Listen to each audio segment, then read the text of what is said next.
once again, please welcome the writer and director of All Shall Be Well, Yeung. And please welcome our guest moderator tonight, Lee.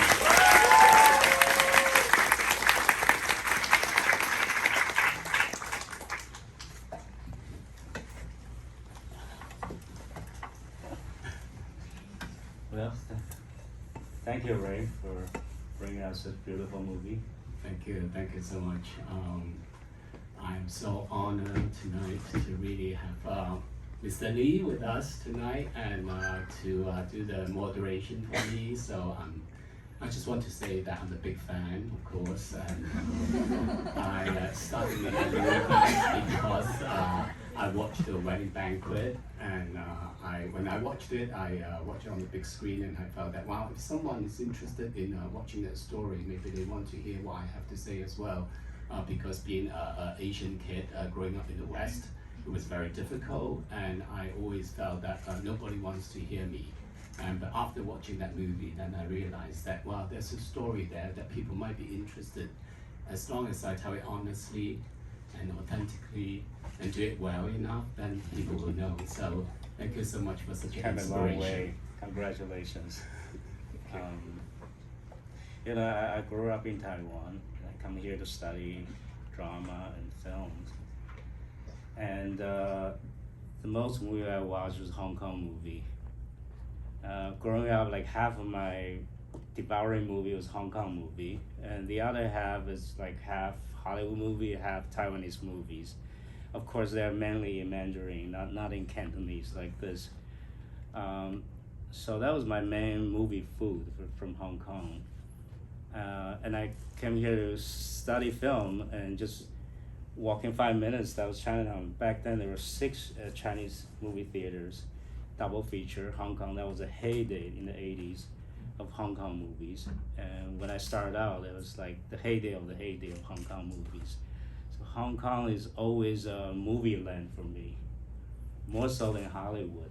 Oh, okay. You're not real people.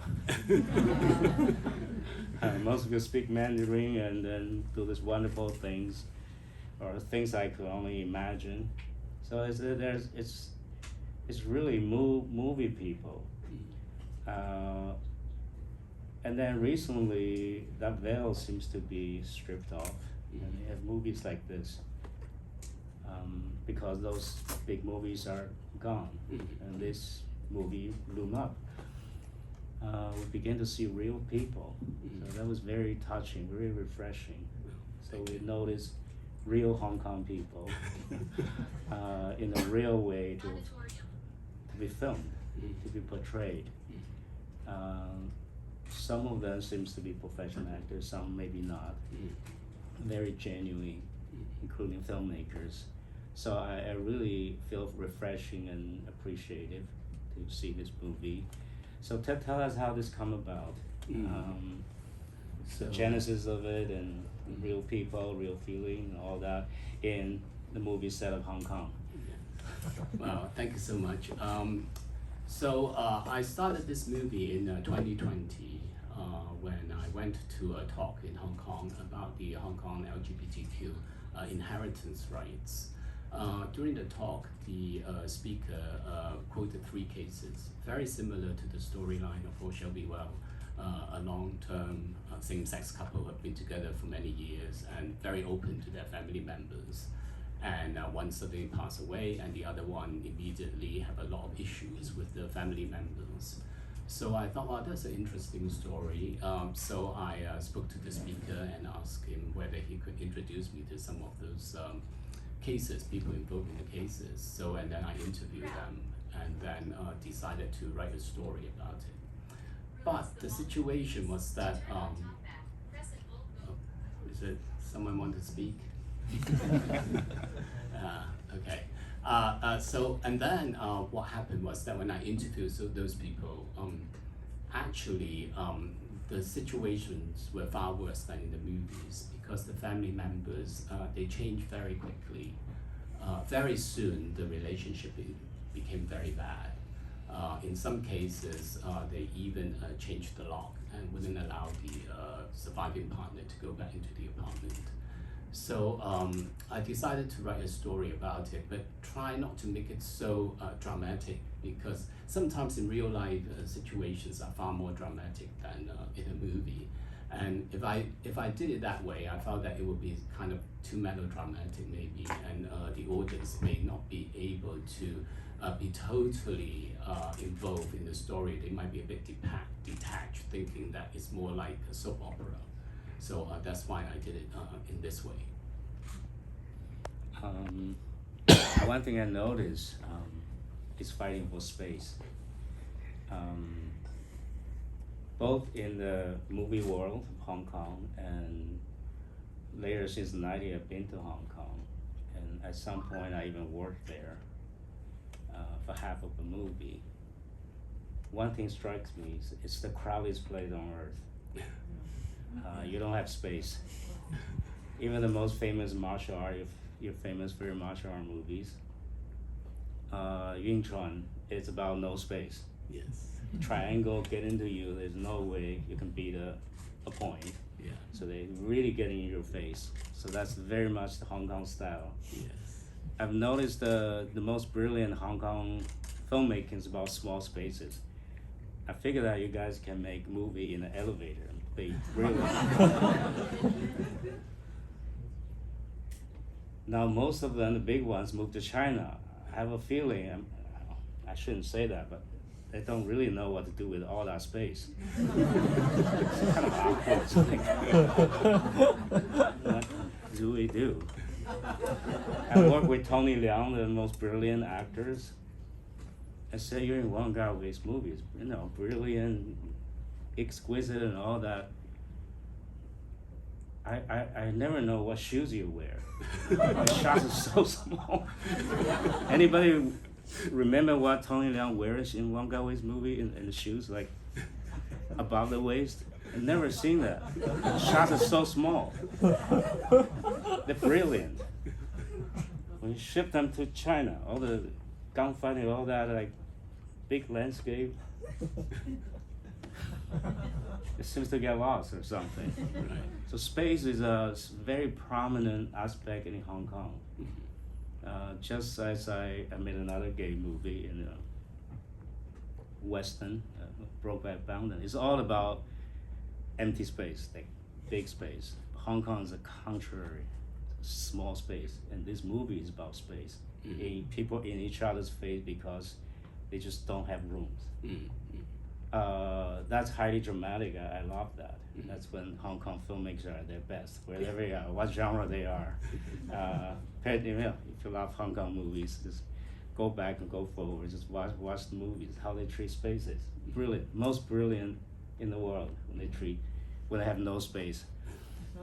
So tell us about how you treat space and thematically and also physically in the space of film language, on screen space. How do you deal with them?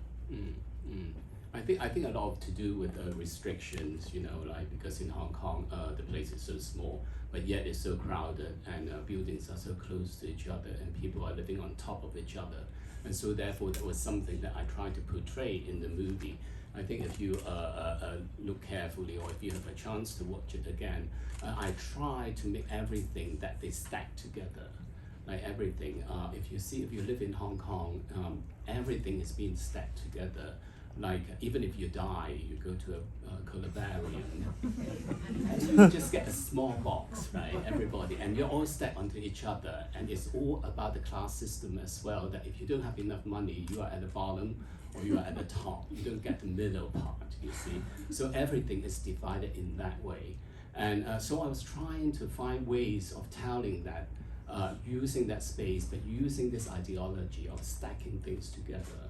Like another one is in the car park. If you remember when Shane, he goes to the car park, it's not a regular car park like in like say in the US where you can park anywhere, you have 19 floors. You actually go in there, there's this little hole, you drive into the car, And then they go into this elevator, into this kind of weird thing that goes around. And if you call for your car, you have to wait for it to go all the way around and then come back again.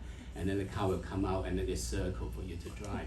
So it's interesting, but it's also very bizarre as well, you know. And you can see how, therefore I try to make different characters, particularly the Pat's family members.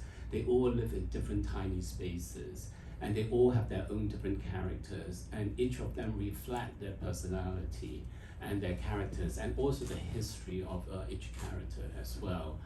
Like Sheng, he will be living in the government low-cost housing, which is very, very much designed like a prison. If it's in a prison, I don't know whether you guys know that, they actually design it in a way that is everybody can look at each other. So the corridors are almost like a square shape or rectangular shape. And if you live in the apartment, then you can actually see what people are doing opposite.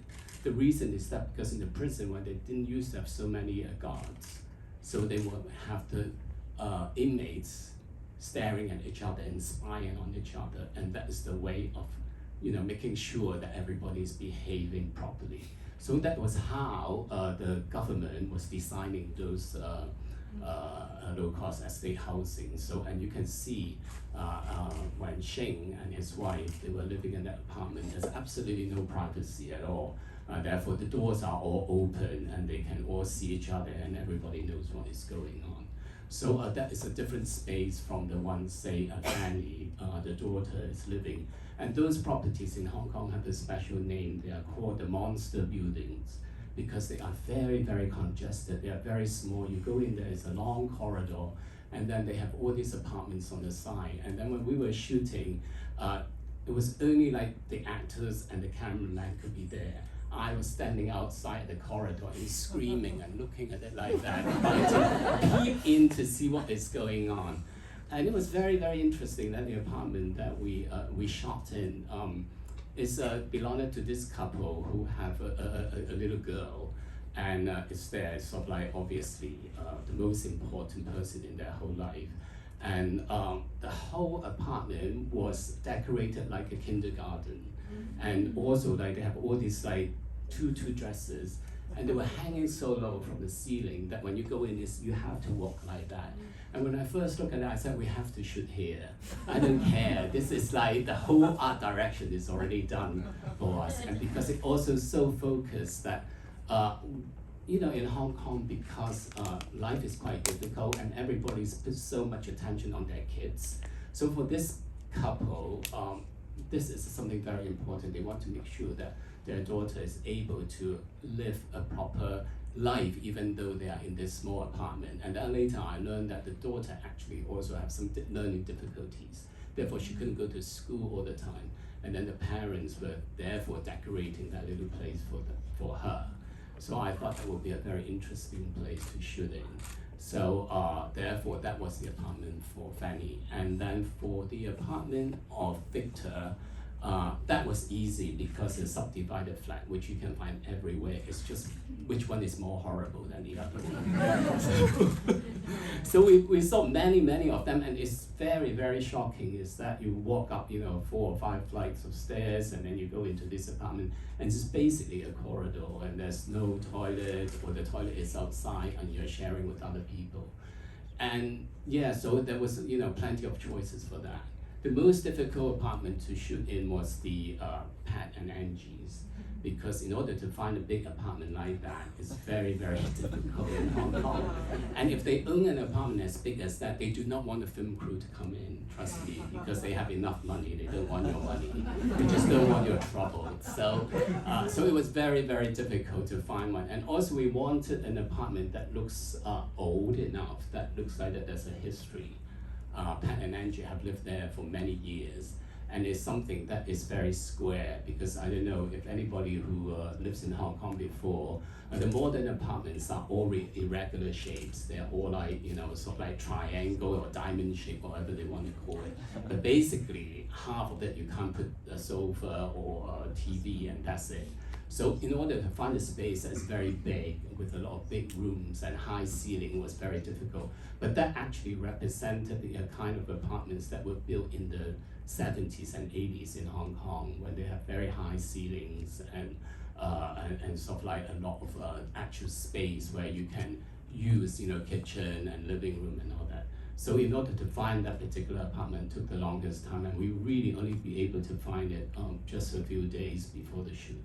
So what do you think that inspire you in terms of thematically, and also just aesthetically, how that affects you? I think it's just trying to make sure that when we were in Pat and Angie's apartment, we are able to use up that space to give it a very open feelings, and then the camera can move a little bit so that we can feel that there's a certain freedom, a certain air, people can move around in this apartment. And if you can see that in the shots that we have before Pat passed away, we use a lot more fabrics and things just to soften things up and makes it feel that there is that certain lightness about it. But after Pat passed away, in all those spaces we talk about, we use a lot of foreground and backgrounds in order to make the space that we can actually feel the congestions, and also the way that you have to really sort of like move around with difficulties. That's kind of very claustrophobic feelings. And also the lighting is very cold and very gray in order to capture that almost prison-like feelings in many of those scenes. In terms of psychologically and thematically, what do you think that impact the movie? Well, I and think your feeling. I think that will help the audience to actually go through, for Angie, her whole journey. I think, at the beginning, I think we shot it in a very warm kind of way, and we see the balcony, we see the lanterns, so have a very home and family feeling. But after, when Angie passed away, then we decided to make it much more gray and much more just going through what Angie is going through in her life, where she thinks a lot of the color has been taken out of her life and everything is almost kind of dead. And I don't know whether you noticed that some of the objects that we shot in, we also framed it in a certain way that felt like almost representing Angie, slightly abandoned, waiting for its fate to be decided by other people. So you can see some of the bowls, some of those lanterns, they were broken, they were looking tarnished. It's kind of representing Angie's feelings. In Chinese movie, in general, or Eastern movies, I found that very contrary to when I make American movie, that you can conquer anything. Humanity first. As Easterners, we feel there's always something bigger than life than you are, such as the way you describe it. So how do you deal with that theme? Well, that's always something that's just bigger. Circumstances is stronger and something bigger. Yes. If not space, but fate, however, or somebody else's feelings, always bigger than us. How do you cope with that feeling? Well, I think that's also the culture as well, isn't it? I mean, like when we can see that when Angie wanted to bury Pat, but wasn't allowed to, that is all that Chinese ritual and Chinese custom, which is something that is very interesting to explore, I feel. Because like even though Hong Kong is a very modern society and a lot of people are very well educated and very logical and all that things, but when it comes to someone dying, someone's death, and you suddenly feel that you have to listen to all these very strange rituals about funerals, different ways of doing it, and some of them, to me, doesn't make any sense at all. And then for someone who is a LGBTQ community, you really don't have a place in this kind of environment. I mean, I find myself many times going to this kind of like funerals or weddings of my friends. I feel very at odds because almost like this culture, this rituals, these customs has nothing to do with me and do not address me at all and do not recognize my existence. And so therefore, I think that is what I want to portray in the movie, that Angie when Pat passed away and she goes to this event or this burial service, whatever you want to call it, she is completely ignored. And because the whole system is also almost catered for a patriarchy society, where man is the most important person, and therefore you need to have the son or the head of the family, which is a male, and then this person would be the one that who goes around and do all these rituals. And even the women are allowed to be in these events, they are always put on the side of very unimportant situations. So I think that is also something that I want to reflect in the movie about this bigger things that is around, and how as a particular LGBT person who is supposed to be different from the norm of the society, how you try to navigate that in this situation. Speaking of funeral, I noticed a couple of things that show me you're not interested in working in Hollywood. One is a very long funeral sequence, like very long. I'd like to hear you talk about a funeral sequence. It's unusually long for a normal movie. The other is there's no music except end credit. So can you talk about the no music approach? Okay, well, first of all, about the funeral service, that was very long in the first half, because it's also something that, because Angie couldn't be able to get what she felt that Pat would want. So I think that is a very, very important moment in her relationship with Pat's family members.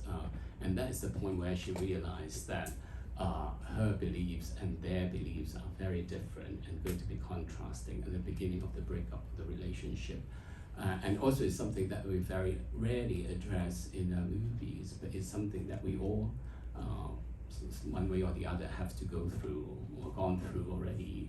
So it's something that I feel that we need to put a focus on. So regarding the music, is we actually composed some music for the movie, but we decided that it took away the pressure that we have been building, because when you put music, because music is so powerful, and I always feel that a lot of movies overuse music, because music can really change your emotion or drive your emotions. And I feel that in a movie, if you have the story is strong enough, and if that scene has is clear what the characters are feeling and the performance is good, there's really no need to put music there to make the audience feel how the director wanted them to feel. I feel that the audience should be able to bring their own experience and their own way of interpreting that scene and feel how they feel. I mean, like in particular, say in that scene when Angie looks at the will, the draft will that Pat has made, we try different music. We just feel that, my God, if you put any kind of music, it's very cheesy, and it just is, how do you do it? And then we just think, oh, how about no music? And then we try with no music. It just feels so much better, because anybody can want to feel how they want to feel in that moment, because somebody might feel very relieved, somebody might feel very touched, somebody might feel very regrets, or for no reason, why was I so upset with her, I was so wrong. So I think every audience is able to bring their own feelings when they watch that particular moment, which I think is a more mature way of telling a story. Well, in America, and particularly the West Coast, music is score music is the only place they give you more than what you want. Everything I try to cut. Music is just shoved down your throat. I don't need that much music. I don't need that money. Can I use that somewhere else?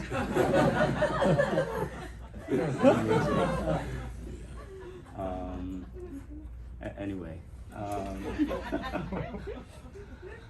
But if you listen to the end credit, the music, I think, I know my composer, she said, oh my God, I composed all this music, and then you're not going to use it. So I said, well, at the end credits, why don't you retell the story from the beginning to the end, but in music terms, and use your own way, your music, to retell this story, how you feel about it.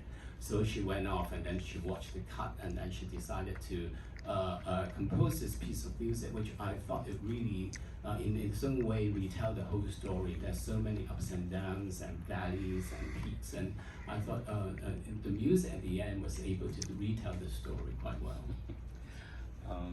It's a wonderful cast. They're somewhat uneven. Some are professional actors. There are less of that trace. It's a mix, but they're all very genuine and compelling and believable. You mix them very well. Somehow they stand out differently, but there's universality in under one vision. So I was wondering how you cast them, the major parts, and how you work with them.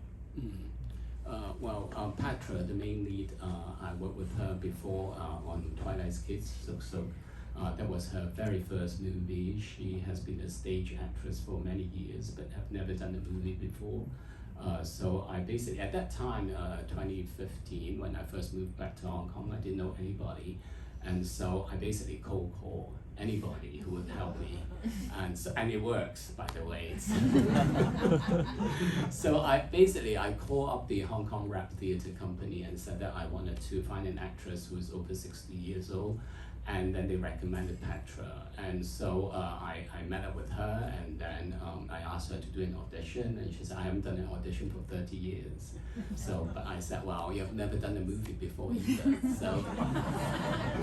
So she was willing to do it, and she was very good, so I cast her in Twilight's Kiss, and then when I was writing this story, I already have her in mind, because Patra in real life, although she comes across as very elegant and soft, but she's also very strong inside.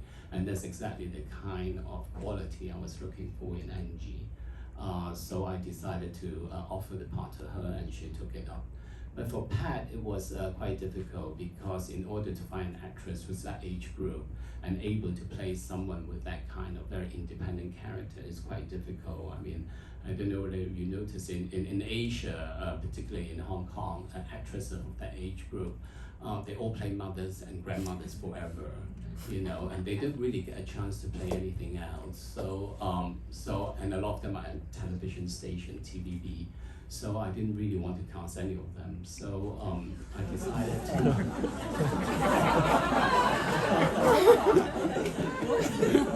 Is this recorded?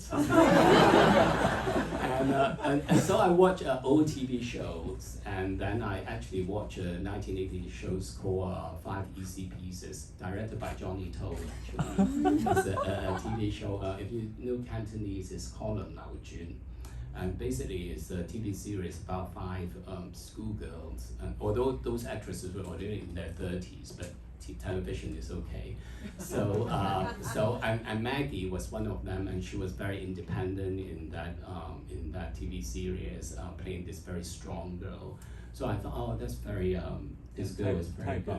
The uncle. Yes, and Taibo I also worked with when I was in for Twilight's Kiss. Yes. The uncle is from Taiwan, veteran actor. Yes, he's from Hong Kong but moved to Taiwan. Oh. He was in Jackie Chan's movie, right? Yes. He started off with doing Taibo's who plays Shing, right? He started off with bouncing around for years, and then the last 20 years become like a really art house actors. Yeah, he did How House, City of Sun. Have you worked with him before? No. Okay, all right. We always see him. Yes. He's the only face that's familiar face. Yes. So because we worked together in Twilight's Kiss, and he was quite wonderful in it, so I offered him the part as well. And back to Maggie, is basically her husband is still working in television, so approached her husband and asked him to introduce his wife to me. So basically that was, and she watched Twilight's Kiss, and she likes it, so I gave her the script, and so she decided to take up the part. Can you talk a little bit about a lot of the LGBT, Getting them together. yeah.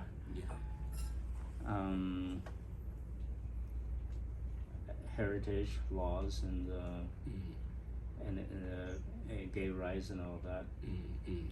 Hong Kong's been changed a lot. It went a long way since I made the movie Wedding Banquet. Yes. Taiwan has went a long way. I'm very proudly to say we legalized gay marriage 3 years ago.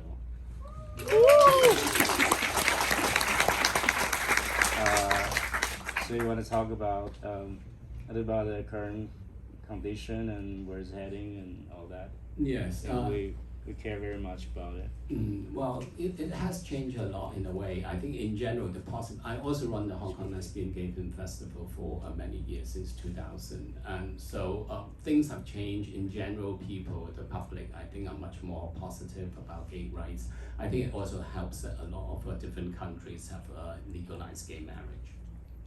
So therefore, people are more open about it. However, the Hong Kong government is less so.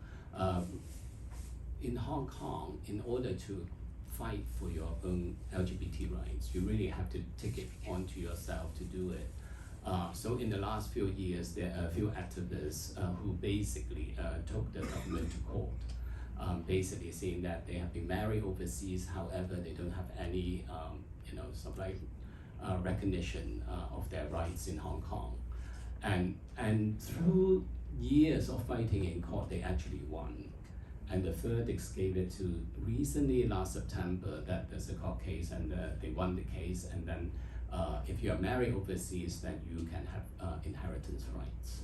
So that's very positive. Unfortunately, the government decided to appeal against it. And the government decided to appeal against it. And despite, everybody saying that, oh, please don't do it, it's just a waste of time because the court has already put out the verdict, but still they decided to do it, and then so therefore the case is going to be heard in November this year. So now everything is still up in the air. If you're married overseas, your rights is not automatically being recognized at this point. So we hope that when this movie come out, and it was out in Hong Kong already, there was some noise talking about it, but still not enough to make changes, more certainly enough to the government. Hopefully. Yeah, hopefully, yeah. So I'm afraid that's all the time we have, but thank you so much, Ray, and thank you so much, Annie, for being on this conversation.